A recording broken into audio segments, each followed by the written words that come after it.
Alright, hello YouTube. Today I'm just going to be doing a tutorial on how to fix your sounds. Now there's plenty of methods to do this. Some of them are years old and I feel they're outdated because I did try some of those methods and I had to find a new method for myself because it kept reverting itself.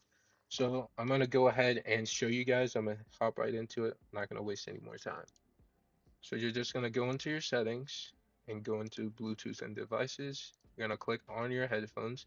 Then you're going to click on them again, advanced sound properties, and then click this back arrow up here. Scroll down, more sound settings.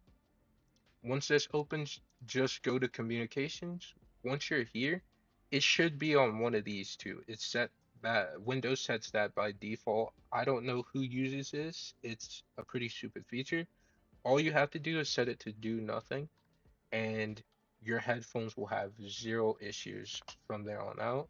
The only time you'll have to come back and change this is maybe you get a new pair of headphones, but you shouldn't have to change it for a while unless you do any updates or anything.